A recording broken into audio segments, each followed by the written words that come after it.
आज पढ़ाना है भाग 5। तो भाग 5 पढ़ाने से पहले हम आपसे पूछेंगे ना, बताइए भाग 1 में क्या है? संघ एवं इसके राज्य क्षेत्र। संघ एवं इसके राज्य क्षेत्र। भाग 2 में क्या है? नागरिकता। भाग 2 में है नागरिकता। भाग 3 में क्या है? मूल अधिकार। मूल अधिकार। मूल अधिकार या मौलिक अधिकार भी कहा जाता है। भाग 4 में क्या है? नीति निर्देशक तत्व। नीति निर्देशक तत्व। नीति निर्देशक तत्व। और भाग 4 का में क्या है? मूल या मौलिक कर्तव्य। ठीक है, मूल या मौलिक कर्तव्य। बताइए, अगर किसी राज्य के नाम सीमा क्षेत्र में परिवर्तन करना है तो कौन करेगा? कौन करेगा? संसद भवन करेगी। अरे भाग 1 किस आर्टिकल से किस आर्टिकल तक है? 1 से लेकर के 4 तक। भाग 2 5 से 11। भाग 3 12 से 35। और भाग 4 36 से 51। और भाग 4 का 51 का। बस अब आप लोग बताइए, नागरिकता किस देश से ली गई है? ब्रिटेन मतलब यूके। मूल अधिकार किस देश से लिया गया है? अमेरिका मतलब यूएसए। नीति निर्देशक आयरलैंड से लिया गया है। और भाग 4 का कहाँ से लिया गया है? रूस से लिया गया। बस इतना पढ़ा दिया ना पूरा।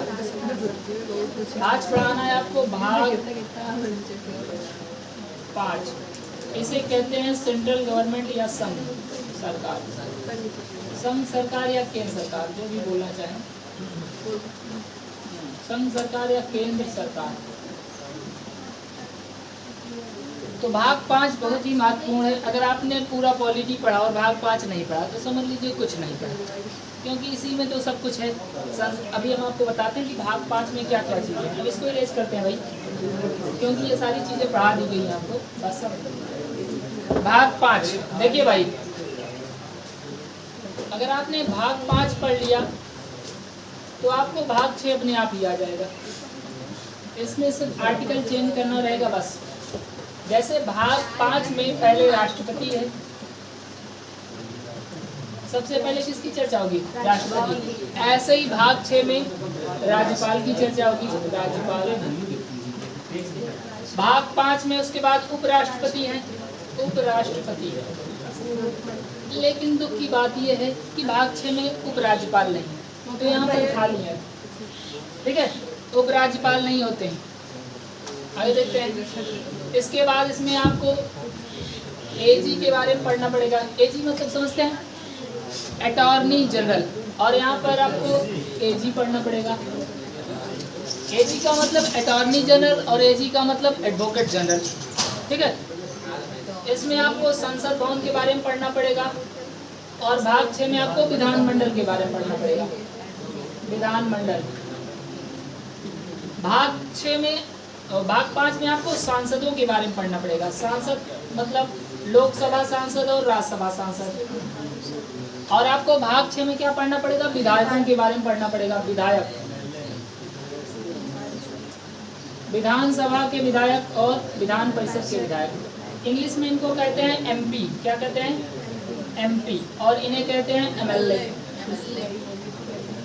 देख रहे हो ना, सब एक दूसरे से रिलेटेड है। अगर भाग 5 पढ़ लिए तो समझ लो 6 का आपको 90% आ जाएगा अपने आप। बस आर्टिकल चेंज करना रहेगा और कुछ नहीं। ठीक है, यहाँ पर एक मिलेगा CAG, controller and editor general. लेकिन यहाँ पर सीएजी नहीं मिलेगा, क्योंकि राज्यों में भी वही सीएजी काम करता है। ठीक है, इसके बाद आपको यहाँ पर कार्यवाहियाँ मिलेंगी। संसद की कार्यवाहियाँ। संसद की कार्यवाही। और यहाँ पर विधान मंडल की कार्यवाही। ठीक है, यहाँ पर आपको सत्र मिलेगा। यहाँ पर भी आपको सत्र मिलेगा। कहने का मतलब ये है कि हर जगह वही चीज़ें मिलेंगी, चाहे आप भाग 5 पढ़ेंगे चाहे भाग 6 पढ़ेंगे। भाग 5 पढ़ेंगे तो आपको केंद्र सरकार से रिलेटेड और भाग 6 पढ़ेंगे तो राज्य सरकार। इसका मतलब है कि भाग 5 आप पढ़ लिए तो समझ जाएंगे साथ साथ में, और यहाँ जब पढ़ाने लगेंगे तो ऐसे इशारा कर देंगे वहाँ पढ़ाए थे ना, तो आपको समझना पड़ेगा हाँ वहाँ पर पढ़ाया गया था। समझ गए कि नहीं? तो भाग 5 में इतनी चीज़ें हैं, और भी बहुत सारी चीज़ें हैं, आगे जब आएगा तो उसको लिखा देंगे, ठीक है? तब तक आप लोग इसे नोट कीजिए पहले।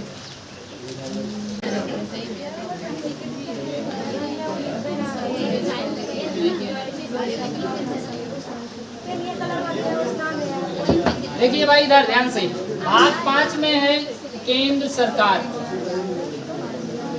केंद्र सरकार, और इसका उल्लेख किया गया है आर्टिकल 52 से लेकर के 151 तक, 52 से लेकर के 151 तक, मतलब पूरे 100 आर्टिकल, पूरे के पूरे 100 आर्टिकल इसमें शामिल है केंद्र सरकार। तो केंद्र सरकार या संघ सरकार, देखो इससे क्वेश्चन अगर कठिन तरीके से पूछना है तो कहेगा बताइए सुप्रीम कोर्ट का उल्लेख किसमें है, तो आर्टिकल तो याद ही कर लिए रहते हैं 124, तो भाग पूछ लेता है किस भाग में।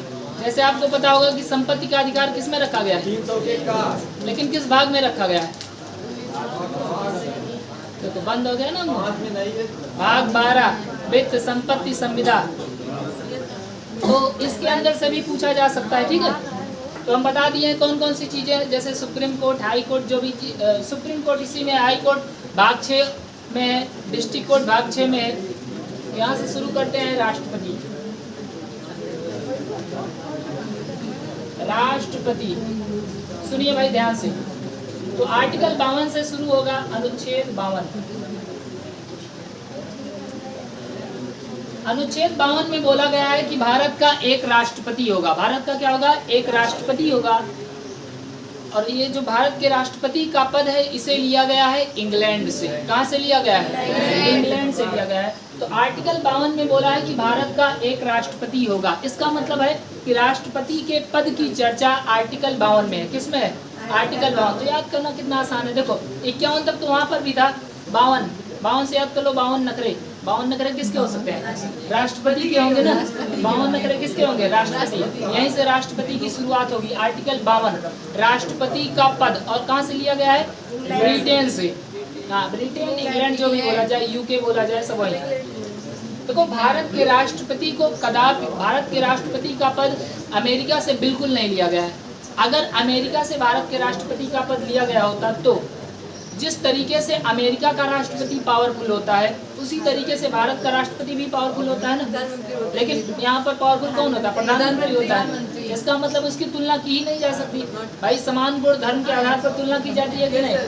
इसका मतलब है कि जो राष्ट्रपति का पद है वो कहाँ से लिया गया? ब्रिटेन से।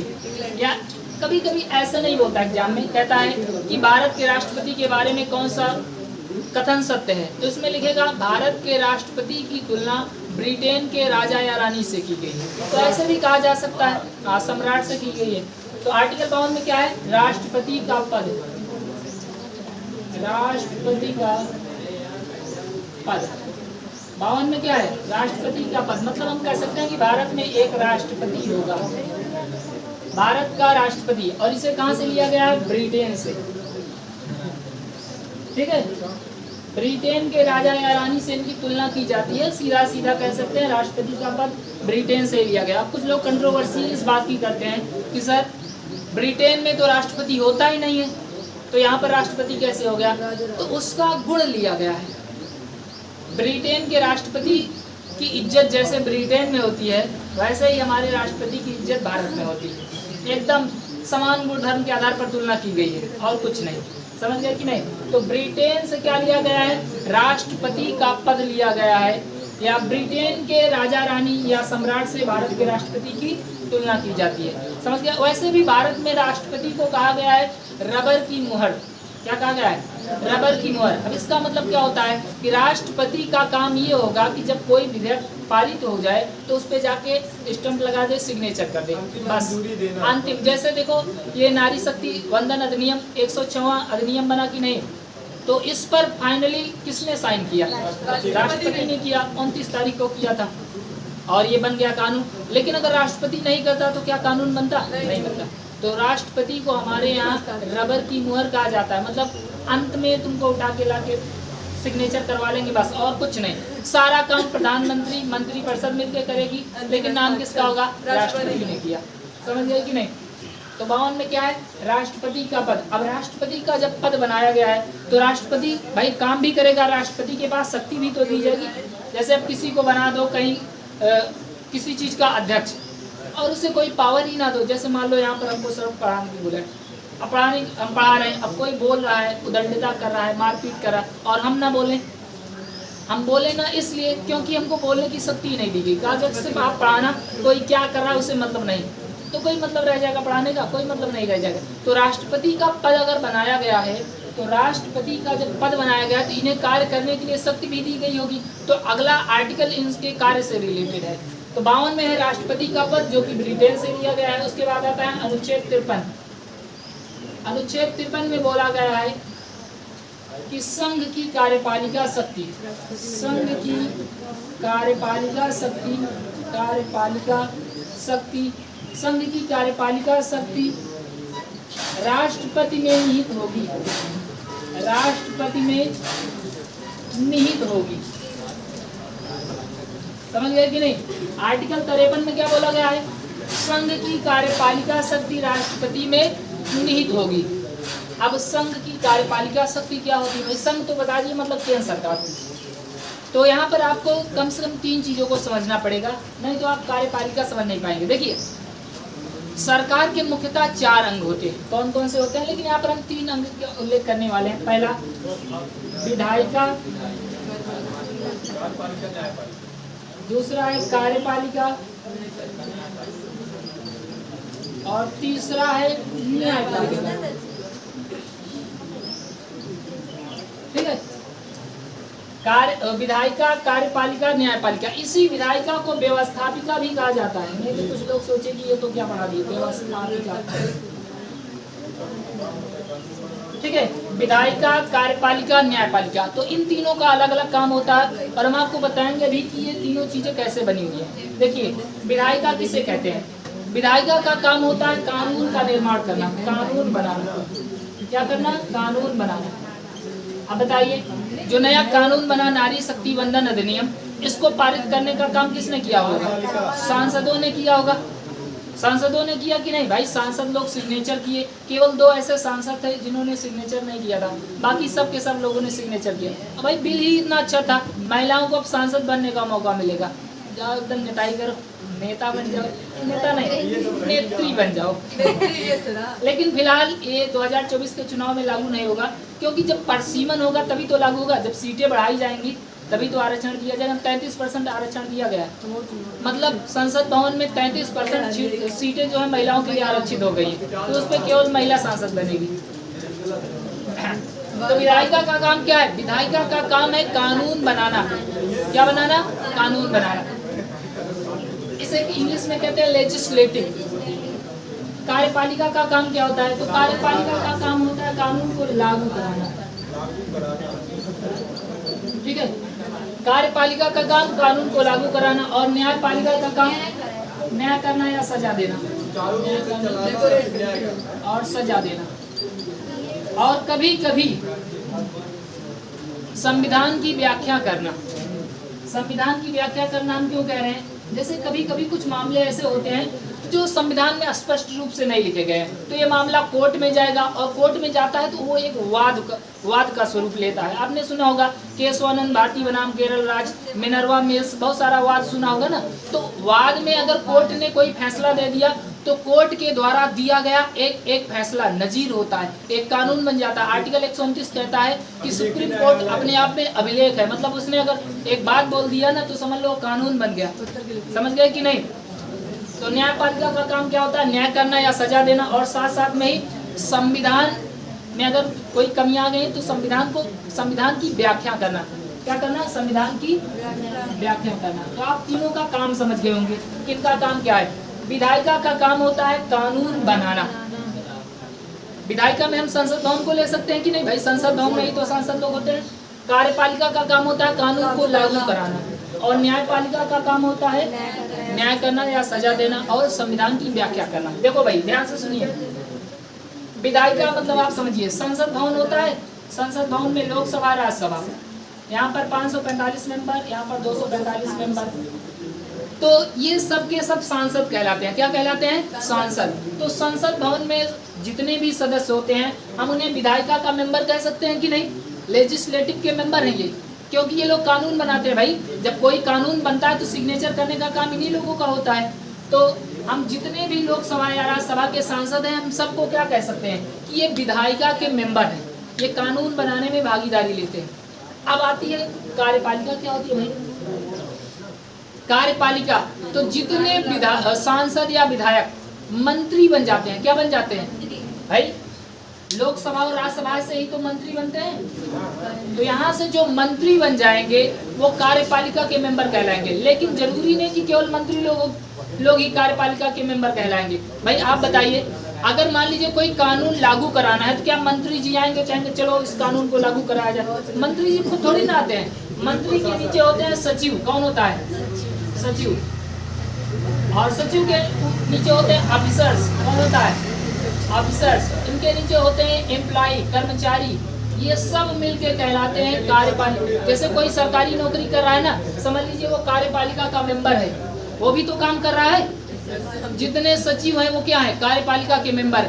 जितने ऑफिसर्स हैं क्या है? कार्यपालिका के मेंबर। IAS अधिकारी, PCS अधिकारी सब कार्यपालिका के मेंबर है, क्योंकि ये सब मिल करके कानून लागू करवाते हैं कि नहीं भाई? IAS अधिकारी कहेगा अपने जिले में आदेश देगा, अब जिले में थाना में जाएगा, वहाँ पर अलग अलग जगह जाएगा, सब लोग लागू कराएंगे कि नहीं?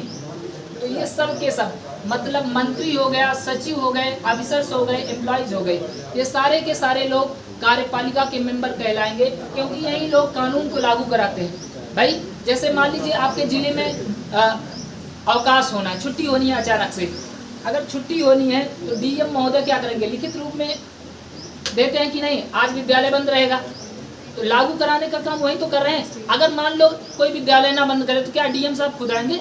DM साहब खुद नहीं आते हैं, वहाँ के जो भी SP OSP होते हैं उनको भेज देते हैं, किसी और को भेज देते हैं, लेकिन DM साहब खुद नहीं आते। मतलब लागू कराने का काम किसका होता है? कार्यपालिका का होता है। तो आप विधायिका समझ गए होंगे, कार्यपालिका समझ गए। न्यायपालिका में आता है आपका डिस्ट्रिक्ट कोर्ट, हाई कोर्ट और सुप्रीम कोर्ट। जितने भी कोर्ट होते हैं सब न्यायपालिका के अंतर्गत आते हैं। चलिए आप लोग एक क्वेश्चन बताइए, मूल अधिकारों का रक्षक किसे कहा जाता है? विधायिका, कार्यपालिका, न्यायपालिका? किसको? न्यायपालिका को। ऑप्शन के हिसाब से आंसर बोलो ना। हमने 3 ऑप्शन दिया था, विधायिका, कार्यपालिका, न्यायपालिका। तो न्यायपालिका। लेकिन न्यायपालिका में भी कौन कौन सा court? District court, high court, supreme court. कौन कौन सा? डिस्ट्रिक्ट कोर्ट, डिस्ट्रिक्ट कोर्ट नहीं, हाई कोर्ट और supreme court. Supreme court article 32 के तहत मूल अधिकारों की रक्षा करने के लिए कहता है, और हाई कोर्ट 226 के तहत बताया गया है ना। याद किए रहिएगा एक एक पॉइंट। तो आप समझ गए होंगे विधायिका क्या होती है, कार्यपालिका क्या होता है और न्यायपालिका। एक चीज और भी होता है, प्रेस, मीडिया। मीडिया को चौथा स्तंभ माना जाता है। और मीडिया का काम पता है क्या है? मीडिया का काम होता है सरकार की कमियों को गिनाना, सरकार की कमियों को उजागर करना। लेकिन वर्तमान समय की मीडिया क्या कर रही है? ABP न्यूज वाले कभी कभार गलती से बोल देते हैं स्वागत है आप सभी का BJP न्यूज में, ऐसे बोल देंगे। ABP न्यूज है लेकिन BJP ना बोल दिए। मतलब ये लोग सरकार की आलोचना नहीं कर रहे हैं, क्या कर रहे हैं? पर्दा डाल रहे हैं, सरकार की गलतियों पर पर्दा डाल रहे हैं। लेकिन मीडिया का काम क्या होता है?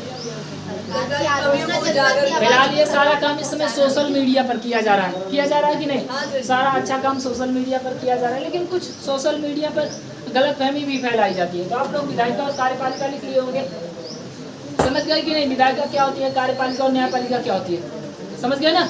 इरेज करें इसको।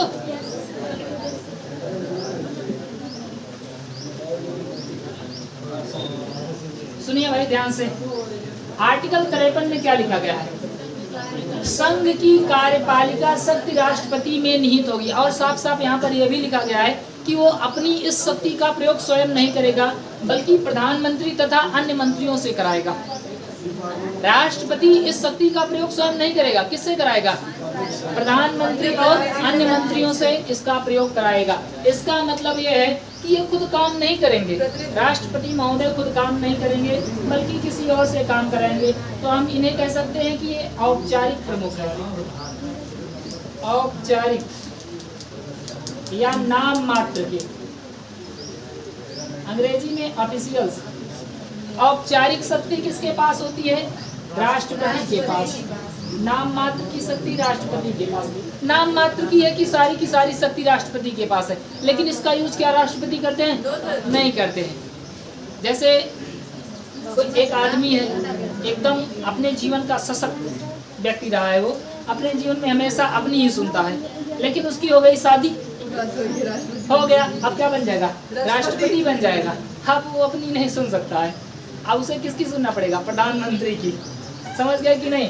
तो इनके पास मात्र औपचारिक शक्ति होती है, नाम मात्र की शक्ति होती है, इसका प्रयोग खुद नहीं करेंगे। नहीं, आप सोचिए, अभी आपको कहीं जाना रहता है, मान लीजिए घर वाले तो भाई छूट दिए रहते हैं कि आप घर वालों से स्वतंत्र हैं, जाइए आप घूम सकते हैं। लेकिन मान लीजिए आज के 10 साल बाद, 5 साल बाद आपको कहीं बारात में जाना होगा और आपका दोस्त फोन किया, भाई बारात चलोगे? तो कहोगे सोच के बताते हैं। इसका मतलब सोच के नहीं, पूछ के बताते हैं। अब पूछना किससे? राष्ट्रपति से। राष्ट्रपति का मतलब आपके वाले राष्ट्रपति। समझ गए कि नहीं? तो आपके पास अब आपकी शक्ति नहीं रहेगी, मुझ में नहीं रहा न मैं, अब कोई और आ गया। समझ गए कि नहीं? तो राष्ट्रपति के पास मात्र नाम, इनके पास नाम मात्र की शक्ति होती है, स्वयं इसका प्रयोग नहीं होते हैं। लेकिन वास्तविक शक्ति किसके पास होती है? वास्तविक शक्ति होती है प्रधानमंत्री के पास, पीएम के पास होती है। समझ गए कि नहीं? तो आपसे क्वेश्चन 2 तरीके से पूछा जाएगा, जो कि आप 3 तरीके से कहा जाएगा कि कार्यपालिका की शक्ति किसमें निहित होती है, और ऑप्शन में दिया जाएगा राष्ट्रपति, प्रधानमंत्री, मुख्यमंत्री, ऐसे 2-4 ऑप्शन। तो बताइए किसको टिक करेंगे? राष्ट्रपति। अगर सीधा बोले, कुछ ना बोले, बस इतना बोले कि बताइए कार्यपालिका की शक्ति निहित होती है, संघ की कार्यपालिका शक्ति निहित होती है, तो राष्ट्रपति। लेकिन अगर बोल दे कि संघ की कार्यपालिका शक्ति निहित होती है, तो क्या आंसर होगा? तब भी राष्ट्रपति होगा। अभी यहाँ पर हमको और थोड़ी संघ की कार्यपालिका शक्ति किसमें निहित होगी? राष्ट्रपति। लेकिन अगर पूछ ले वास्तविक शक्ति किसमें निहित होती है? प्रधानमंत्री में होती है। समझ गए कि नहीं? तो क्या राष्ट्रपति अपनी शक्ति का प्रयोग करता है? देखो, राष्ट्रपति की इतनी शक्तियां हैं कि अभी यहाँ पर पढ़ाएंगे तो ये गड़बड़ हो जाएगा सारा का सारा, इसलिए बाद में उसको पढ़ाएंगे। अभी हम आपको राष्ट्रपति का पूरा आर्टिकल पढ़ा देते हैं, आर्टिकल 52, 53, 54, 55 सारा का सारा। तो 52 में क्या था? राष्ट्रपति का पद। 53 में क्या है? कार्यपालिका की शक्ति। भाई राष्ट्रपति का पद बनाया गया है तो उनको कुछ शक्ति दी गई होगी कि नहीं? तो 52 में है राष्ट्रपति का पद, और 53 में क्या है? कार्यपालिका की शक्ति। समझ गए कि नहीं? आगे चलते हैं।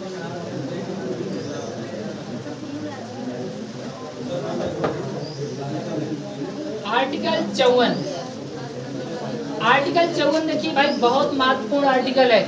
आर्टिकल 54 में बताया गया है कि राष्ट्रपति के चुनाव में कौन कौन भाग लेगा। राष्ट्रपति के चुनाव, राष्ट्रपति के चुनाव में भाग, तो ध्यान से सुनिए।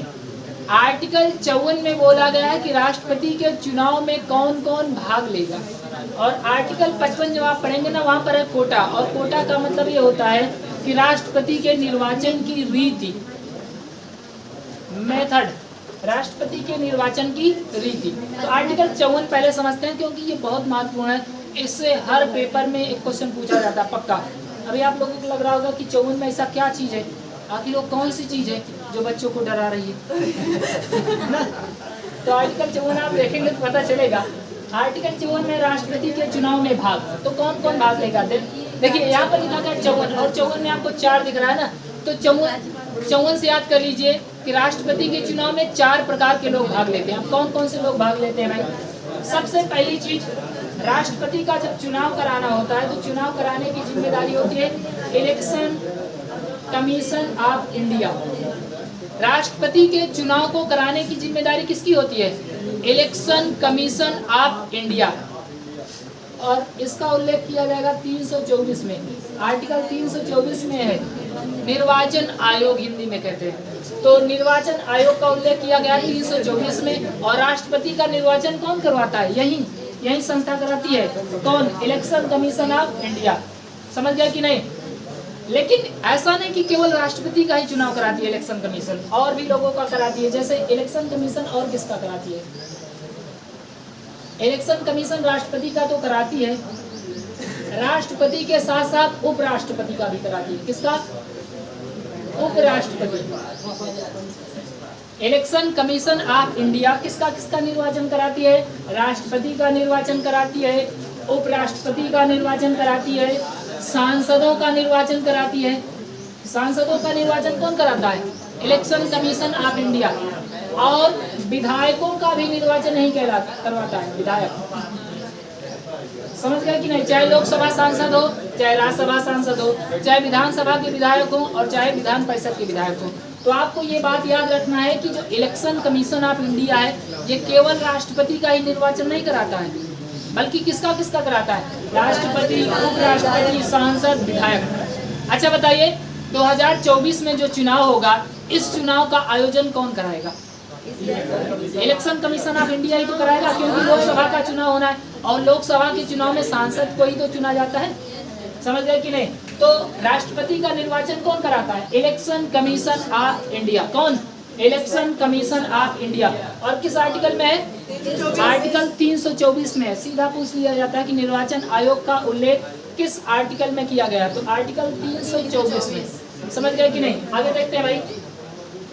अब बात करते हैं कि इनके चुनाव में भाग कौन कौन लेता है। देखो 54 में आपको 4 यहाँ पर दिख रहा है ना, मतलब 4 प्रकार के 4 कैटेगरी के लोग इनके यहाँ भाग लेते हैं इनके निर्वाचन में।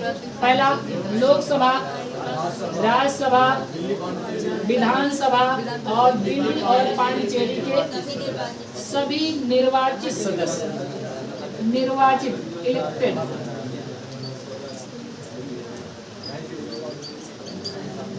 समझ गए कि नहीं?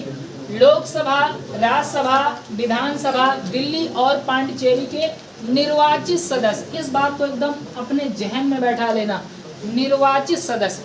अब निर्वाचित क्या होता है भाई? निर्वाचित का मतलब ये होता है कि जिसका चुनाव हुआ है। जैसे 2024 में चुनाव होगा तो जिनको चुना जाएगा उन्हें निर्वाचित सदस्य कहा जाता है। लेकिन कुछ ऐसे भी सांसद होते हैं, कुछ ऐसे भी विधायक होते हैं जिनको चुना नहीं जाता है, बल्कि उन्हें नॉमिनेट कर दिया जाता है। क्या कर दिया जाता है? नॉमिनेट कर दिया जाता है, नामित कर दिया जाता है। तो राष्ट्रपति लोकसभा में कितने आंग्ल समुदाय के लोगों को नामित करता था? 2 करता था, अब नहीं करता है, वो वाला मामला समाप्त हो गया। तो 2 लोकसभा में निर्वाचित होते थे, नामित होते थे। और राज्यसभा में कितने होते हैं? 12। लोकसभा में 2 होते थे, इन्हें आंग्ल भारतीय समुदाय कहा जाता है, आंग्ल भारतीय। और राज्यसभा में 12 सदस्यों का मनोनयन किया जाता है। अब ये 12 सदस्य ऐसे नहीं कि आंग्ल भारतीयों। देखो यहाँ पर 2 आंग्ल भारतीय। आंग्ल भारतीय मतलब समझते हो? Anglo Indian. अब इसका मतलब ये होता है, सुनो ध्यान से, आंग्ल भारतीय समुदाय के व्यक्ति किसे कहा जाता है? ऐसा व्यक्ति जिसके पिता यूरोप के थे। कहाँ के थे? यूरोप के थे। भारत में भाई अंग्रेज लोग हमारे यहाँ आए और आकर के यहाँ पर कब्जा किए थे, लेकिन एक समय ऐसा भी आया कि उन्हें भगा दिया गया। जब भगा दिया गया भाई, यूरोप वाले यहाँ पर आए थे कुछ दिन, भाई कम से कम 350 साल तो तक यहाँ पर रहा उन्होंने। तो शादी विवाह भी कर लिया होगा, भारत की महिलाओं से शादी कर लिया होगा। अब महिलाएं भी शादी कर ली, उनके ही सुंदर सुंदर है, शादी कर लेते हैं, क्या दिक्कत है? सुंदर सुंदर लड़कियां पैदा करेंगे। तो आंग्ल भारतीय मतलब अंग्रेज लोग भारत में आए और भारत की महिलाओं से शादी कर लिया। लेकिन एक समय ऐसा आया कि उन्हें भारत से भगा दिया गया, अंग्रेजों को। जब अंग्रेजों को भगा दिया गया, उनकी जो पत्नियां थी, उनके जो बच्चे थे, वो तो भारत में ही रह गए। तो लोग उनका बहुत बहिष्कार करते थे, ये तो अंग्रेज का बच्चा है, अंग्रेज का बच्चा है, ऐसे उनका बहिष्कार करते थे। तो उनका प्रतिनिधित्व करने वाला कोई नहीं था। इसीलिए राष्ट्रपति 2 आंग्ल भारतीय समुदाय के लोगों को लोकसभा में मनोनीत कर देता था, बिना चुने हुए। समझ गए कि नहीं? तो आंग्ल भारतीय समुदाय का व्यक्ति उसे कहा जाता था जिसके पिता यूरोप के थे, भारत में आके शादी कर ली और बाद में भाग गए, उनका बच्चा यहाँ पर बचा, उसी बच्चे को आंग्ल भारतीय समुदाय का कहा जाता है। समझ गया कि नहीं? अब इसे क्यों खत्म कर दिया गया भाई? अब कोई आंग्ल भारतीय समुदाय वाला बचा ही नहीं होगा, 70-75 साल के हो गए होंगे, अब बुढ़ा के धीरे धीरे मर गए होंगे, इसलिए इसे समाप्त कर दिया गया। और इसको समाप्त करने की वजह से ही नारी शक्ति अधिनियम वाला लाया गया, क्योंकि भाई देना ही था कुछ ना कुछ। तो लोकसभा वाला 2 आंग्ल भारतीय समुदाय वाला मामला खत्म। तो आंग्ल भारतीय समुदाय किसे कहेंगे? जिसके पिता यूरोप के थे। कहाँ के थे? यूरोप के थे, और बाद में उन्हें छोड़ के चले गए, ऐसे बच्चे को कहा जाता है आंग्ल भारतीय। अब यहाँ पर राज्यसभा में जो 12 सदस्य मनोनीत किए जाते हैं, तो 12 सदस्य जो मनोनीत किए जाते हैं इनका विशेष योगदान होना चाहिए। कला, साहित्य, मतलब विज्ञान, चिकित्सा, किसी भी क्षेत्र में इनका अच्छा योगदान होना चाहिए और योगदान के कारण ही इन्हें नियुक्त कर दिया जाता है। समझ गए कि नहीं? तो 12 लोगों को बिना इलेक्शन के क्या कर दिया जाता है? मनोनीत कर दिया जाता है। और कौन करता है? राष्ट्रपति करता है। अब ये लोग क्यों नहीं भाग लेते थे? इसलिए भाग नहीं लेते थे क्योंकि राष्ट्रपति ने इनको खुद मनोनीत किया था। तो जब राष्ट्रपति चुनाव लड़ने जाएंगे तो कहेंगे तुमको तो आपको हमने ही मनोनीत किया था ना, अब हमारा इलेक्शन होने वाला है, हम ही को वोट देना। कहेंगे हाँ बिल्कुल बिल्कुल भाई, 12-2 ये वोट तो फिक्स हो जाता। और विधानसभा में भी एक एक व्यक्ति को मनोनीत किया जाता था। तो जितनी विधानसभाएं उतने एक एक मनोनीत सदस्य, मतलब 28 राज्य हैं। 28 राज्य में अगर एक तो 28 हो गए, 28, 12, 2, मान लो 2 छोड़ दो, इतने लोग तो राष्ट्रपति के फेवर में अपने आप ही आ जाएंगे। तो कहा गया कि ऐसे लोगों को राष्ट्रपति के चुनाव में भाग ही नहीं लेने दिया जाए, मामला खत्म। समझ गया कि नहीं? तो लोकसभा, राज्यसभा, विधानसभा, दिल्ली और पांडिचेरी के कौन कौन लोग भाग लेते हैं? निर्वाचित सदस्य। देखो जिस तरीके से केंद्र में संसद भवन होता है, ध्यान से सुनिए, और इसमें लोकसभा और राज्यसभा होता है, वैसे ही राज्यों में विधानसभा और विधान परिषद होता है। लेकिन जरूरी नहीं है कि हर राज्यों में विधान परिषद हो। मात्र 7 ऐसे राज्य हैं जहां पर विधान परिषद है। हर जगह विधान परिषद नहीं है, केवल 7 जगह विधान परिषद है। भारत के कितने राज्यों में विधान परिषद है? 7। अब अगर 7 विधान परिषदें हैं तो बताओ, अगर ये 7 विधान परिषद वाले राष्ट्रपति के चुनाव में भाग ले लेंगे तो और लोग कहेंगे हमारे यहाँ तो कम विधायक थे, इसका मतलब राष्ट्रपति को यहाँ से ज्यादा वोटिंग की जाएगी। कहा गया ये लोग भी कहते नहीं, गांव में सुने होंगे हमारे खिलाड़ नहीं तो बिगड़ी खिलाड़। मतलब हमको लो तो ठीक है, नहीं इनको भी मत लो, है कि नहीं? अगर लो तो पूरे 28 के 28 को लो, नहीं कोई नहीं लिया जाएगा। तो कहा गया देखो विधान परिषद वाले आप लोगों को इसमें नहीं बुलाया जाएगा। तो बोले क्यों नहीं बुलाया जाएगा? कहा कि आप लोग अभी 7 ही हो, पूरे 28 के 28 राज्यों में जब हो जाओगे तो आपको भी बुलाया जाएगा राष्ट्रपति के चुनाव में। इसीलिए विधान परिषद का नाम मैंने यहाँ पर नहीं लिखा। देखो लोकसभा, राज्यसभा, विधानसभा, विधान परिषद का नाम नहीं लिखा गया। और क्यों नहीं लिखा गया? क्योंकि मात्र 7 राज्यों में ही विधान परिषद है। अब आपसे यहाँ से मोस्ट इम्पोर्टेंट क्वेश्चन पूछा जाएगा, कहा जाएगा कि बताइए निम्नलिखित में से किस राज्य में द्विसदनी व्यवस्था लागू है? द्विसदनी का मतलब 2 सदन हो, विधान परिषद भी हो, विधानसभा भी हो, विधान परिषद भी हो। तो इसके लिए जरूरी ये है कि आप पूरा का पूरा याद कर लो, 7 का 7, है कि नहीं? तो इसके लिए हम आपको एक ट्रिक बताएंगे याद करने का। देखिए कि किन राज्यों में विधान परिषद है। विधान परिषद किन किन राज्यों में है, किन राज्यों में है? तो इसके लिए आपके पास एक ट्रिक है, ABC तुम। तो विधायकों को कह देना कि ABC तुम पढ़ो, तुम ABC पढ़ो अभी, फिर विधायक और बनाएंगे। तो A से हो जाएगा क्या? आंध्र प्रदेश। A से आंध्र प्रदेश, B से बिहार, बड़ा बड़ा स्टेट सोचना है। C से कर्नाटक, आंध्र प्रदेश, बिहार, कर्नाटक। और D से तेलंगाना, आंध्र प्रदेश, बिहार, कर्नाटक, आंध्र प्रदेश, बिहार, कर्नाटक। और T से तेलंगाना, और U से उत्तर प्रदेश, और M से महाराष्ट्र। ABC तुम, इन 7 राज्यों में विधान परिषद है, बाकी किसी राज्य में विधान परिषद नहीं है। कर्नाटक वाली विधान परिषद कह रही थी कि हमारे यहाँ भी खत्म कर दी। क्या चीज? कौन कह रहा है? 6 कहाँ? 6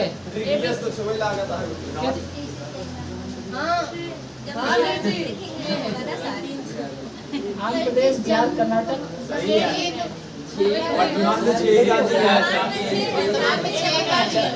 एक हटा दिया गया था, चलो से हटा दिया गया था। ABC तुम, आंध्र प्रदेश, बिहार, कर्नाटक, तेलंगाना, उत्तर प्रदेश और महाराष्ट्र।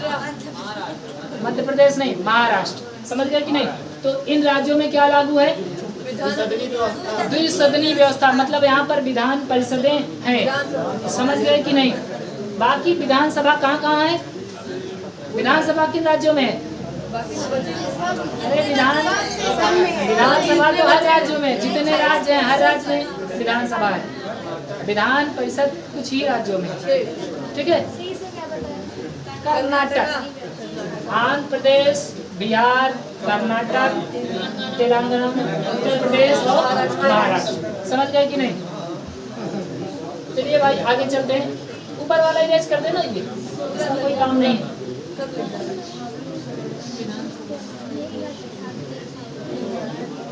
तो राष्ट्रपति का निर्वाचन चल रहा है भाई, आर्टिकल 54। और आर्टिकल 54 में इनके निर्वाचन में कौन कौन भाग लेगा ये बात बोली गई है।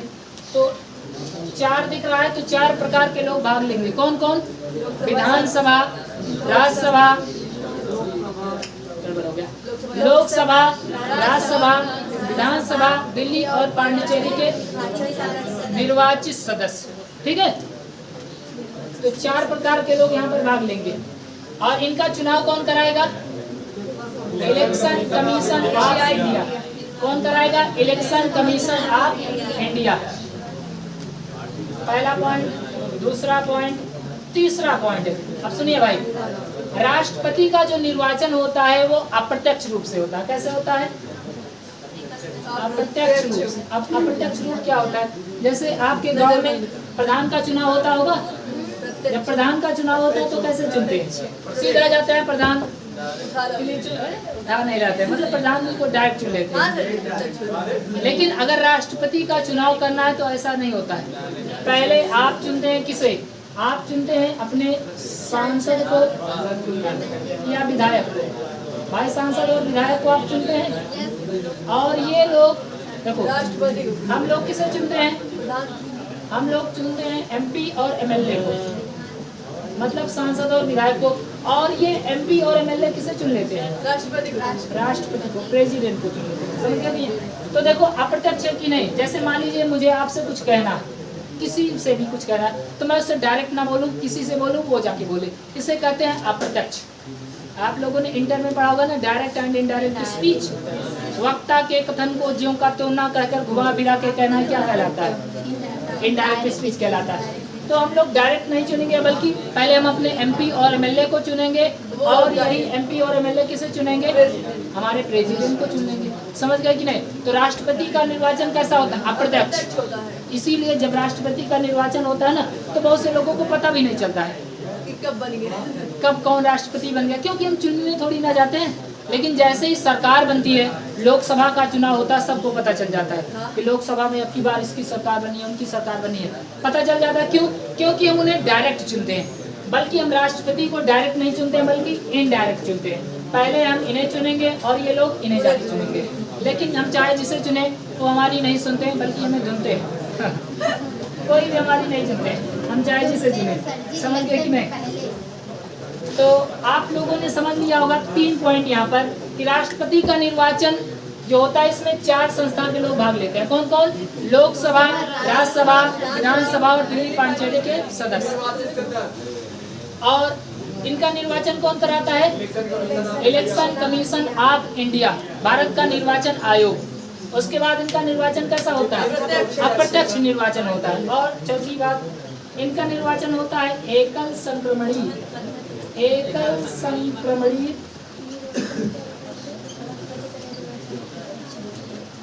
गुप्त मतदान पद्धति, सिंगल प्रेफरेबल वोट।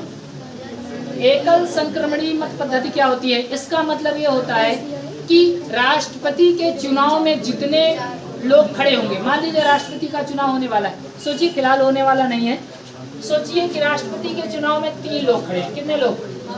3 लोग। और जो राष्ट्रपति को चुनने जाएगा वो तीनों को वोटिंग करेगा। क्या करेगा? हाँ, वरीयता क्रम में वोटिंग देनी पड़ती है, मतलब तीनों को चुनना पड़ता है। समझ गए कि नहीं? तो एकल संक्रमणीय गुप्त मतदान प्रणाली का मतलब ये होता है कि हमें जितने भी लोग खड़े हैं सबको वोट देना पड़ेगा। बताओ, जब आप प्रधान को चुनने जाते हैं तो आप मान लीजिए प्रधान बनने के लिए 10 लोग खड़े हैं। कितने लोग? 10 लोग खड़े हैं। तो आप लोग क्या 10 को चुन लेते हैं? अगर 10 को चुन लिए तो एक को भी नहीं चुन पाएंगे। जो सबका होता है वो किसी का नहीं होता है कि नहीं? जो एक का होता है वो उसी का होता है। सुनिए भाई ध्यान से, जब हम लोग प्रधान का चुनाव करते हैं, जब हम लोग एमएलए या एमपी का चुनाव करते हैं तो मात्र एक लोगों को चुनते हैं। लेकिन जब राष्ट्रपति का चुनाव होता है तो जितने लोग राष्ट्रपति पद के लिए खड़े हैं सबको चुना जाएगा। अभी तो गड़बड़ हो जाएगा भाई, सबको चुन लेंगे तो जीतेगा कौन? बात तो ये है ना कि जैसे 3 लोग खड़े हैं, कहने तीनों लोगों को हम चुन लेते हैं, अब जीतेगा कौन? इसलिए यहाँ पर वरीयता क्रम दिया जाता है। वरीयता मतलब समझते हैं, जैसे आपको खाना पसंद होगा मिठाई, मिठाई में मान लीजिए आपके सामने रखते हैं रसगुल्ला, रसगुल्ला ये भी व्हाइट वाला, चलो व्हाइट वाला रसगुल्ला रख दिया। राजभोग हमने रख दिया, राजभोग, ठीक है। और मैंने आपके सामने क्या रख दिया भाई? काजू कतली, लो काजू कतली रख दिया। अब ऐसा तो है नहीं कि भाई मीठा पसंद है, मान लीजिए जिसको मिठाई पसंद है वो तो तीनों अच्छी लगेगी, लेकिन अगर ये तीनों दे दें, कहें कि आप पहले कौन सा खाना पसंद करेंगे? कहेंगे जो नरम होगा वही खाना पसंद करेंगे, है कि नहीं? आप जब भी बारात में गए होंगे तो बारात में देखे होंगे एक डिब्बा दिया जाता है, डिब्बे में व्हाइट वाला रसगुल्ला, येलो वाला रसगुल्ला, और एक जगह किनारे बेचारा दुबका हुआ लड्डू बैठा रहता है, और एक किनारे चौका चौका और क्या बोलते हैं उसको, ये सब चीजें। तो पहले क्या लड्डू खाते हो? पहले रसगुल्ला खाते हैं, सारी चीजें खा लेने के बाद लड्डू बचता है उसको फेंक देते हैं, जाओ उसको, है कि नहीं? तो वहाँ पर हम प्रेफर करते हैं कि पहले किससे खाना है। वैसे यहाँ पर जब राष्ट्रपति को चुना जाएगा तो हमारा उद्देश्य, जैसे मिठाई खाना है तो पहले हम क्या खाएंगे? पहले नंबर पर रसगुल्ला खाएंगे, दूसरे नंबर पर राजभोग खाएंगे, और तीसरे नंबर पर अगर देखा जाए तो जीता कौन? क्योंकि इसको पहला नंबर दिया गया। अब ऐसे नहीं जीत सकते, कई लोग पहले नंबर पर रसगुल्ला को रखेंगे तब जीतेगा। भाई एक लोगों के पहले नंबर पर रख देने से कोई थोड़ी ना जीत जाएगा। हर आदमी इसे पहले नंबर, हर क्या मतलब अधिकांश लोग इसे पहले नंबर पर रखें तब ये फर्स्ट होगा, विनर होगा, नहीं तो ये विनर नहीं होगा। समझ गए कि नहीं? ऐसे ही राष्ट्रपति का निर्वाचन होता है। जब राष्ट्रपति का निर्वाचन होता है ना तो वहाँ पर जितने लोग मतलब जितने भी राष्ट्रपति पद के लिए खड़े होते हैं सबको चुना जाता है, लेकिन वरीयता क्रम में। कैसे चुना जाता है? वरीयता क्रम में चुना जाता है, वरीयता क्रम में, और सभी को चुना जाता है। समझ गए कि नहीं? तो राष्ट्रपति के निर्वाचन में क्या हम लोग भाग लेते हैं? नहीं। अब आपसे मैं क्वेश्चन पूछता हूँ, बताइए क्या राष्ट्रपति को जनता द्वारा चुना जाता है? यस और नो? हाँ या नहीं?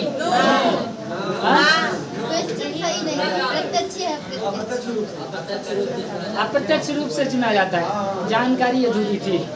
अप्रत्यक्ष रूप से, समझ गए कि नहीं? लेकिन जनता द्वारा चुना ही जाता है। और क्या सर भाई, अगर चाहे जैसे चुना जाए, चुना तो जनता के द्वारा ही जाता है ना। तो आप समझ गए होंगे राष्ट्रपति के लिए आपको 4 बातों को याद रखना। नंबर फर्स्ट, एक बार अरेंज कर रहे हैं, ध्यान से देखिए। नंबर फर्स्ट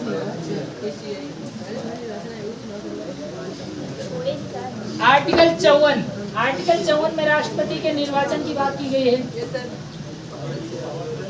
नंबर फर्स्ट, इसमें कौन कौन लोग भाग लेंगे? लोकसभा, राज्यसभा, विधानसभा, दिल्ली के निर्वाचित सदस्य, इलेक्टेड मेंबर। दूसरा नंबर, इनका चुनाव कौन कराएगा? Election commission of India. किस आर्टिकल में?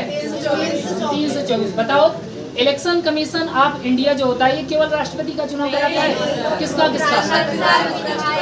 राष्ट्रपति, उपराष्ट्रपति, सांसद, विधायक। बताओ, जो गांव वाला चुनाव होता है इसको कौन कराता है? उस राज्य की जो मतलब जैसे उत्तर प्रदेश निर्वाचन, मतलब उत्तर प्रदेश का है तो उत्तर प्रदेश निर्वाचन आयोग जिस भी राज्य का होगा। समझ गए कि नहीं? अच्छा बताइए, यहाँ पर विधान परिषद ने क्यों भाग नहीं लिया? क्योंकि पूरे राज्यों में विधान परिषद नहीं है। बताइए, 2 आंग्ल भारतीय समुदाय और 12 जो राज्यसभा में मेंबर हैं, इन लोगों ने क्यों भाग नहीं लिया? क्योंकि ये मनोनीत होता है। विधानसभा में राज्यपाल एक व्यक्तियों को मनोनीत करता है, ये भी भाग नहीं लेते हैं। क्यों? क्योंकि राष्ट्रपति राज्यपाल को नियुक्त करता है और राज्यपाल इनको, तो कुल मिला के टांका भिड़ा हुआ है दूसरे का। तो कहेगा हम तुमको नियुक्त किए थे, वो कहेगा हम तुमको नियुक्त किए थे, कहेगा हमको चुनना, वो कहेगा तुम हमको चुनना, तो खेला हो जाएगा। है कि नहीं? इसीलिए यहाँ पर केवल निर्वाचित सदस्य भाग लेंगे। तीसरा पॉइंट था कि इलेक्शन कमीशन ऑफ इंडिया इनका चुनाव कराती है। सॉरी, दूसरा पॉइंट था। तीसरा पॉइंट क्या है कि इनका निर्वाचन अप्रत्यक्ष रूप से होता है, अप्रत्यक्ष। और तरीका कैसा होता है? एकल संक्रमणीय गुप्त मतदान प्रणाली। समझ गए कि नहीं? तो आर्टिकल 52, 53, 54 आप समझ गए होंगे। 52 में क्या है? राष्ट्रपति का पद। 53 में क्या है? कार्यपालिका की शक्ति राष्ट्रपति में निहित होगी। 53 शॉर्टकट में याद करना। 52 में है राष्ट्रपति, 53 में है कार्यपालिका की शक्ति, और 54 में क्या है? राष्ट्रपति का निर्वाचन। समझ गए कि नहीं? और 55 हम आपको बता दे रहे हैं ताकि पूरा हो जाए। 55 में है राष्ट्रपति का कोटा। राष्ट्रपति का कोटा। अब कोटा क्या होता है इसको कल बताएंगे, लेकिन आर्टिकल हम आपको याद करा दे रहे हैं। देखो 55 में क्या है? राष्ट्रपति का कोटा। क्या होता है? कोटा। इसको याद करने का तरीका ये है कि राशन जो है वो 5-5 किलो मिलता है। कहाँ पर? कोटा में। कोटा में क्या मिलता है? 5-5 पर यूनिट 5-5 किलो मिलता है। कोटा में क्या मिलता है? 5-5 किलो राशन। तो 55 से याद कर लीजिएगा कि 5-5 किलो राशन मिलता है। कहाँ मिलता है? कोटा में। तो 52 में है राष्ट्रपति का पद, 53 में है कार्यपालिका की शक्ति, 54 में है निर्वाचन, और 55 में क्या है? कोटा। समझ गए कि नहीं? और इसके आगे बात होगी कल। तब तक के लिए जय हिंद, जय भारत।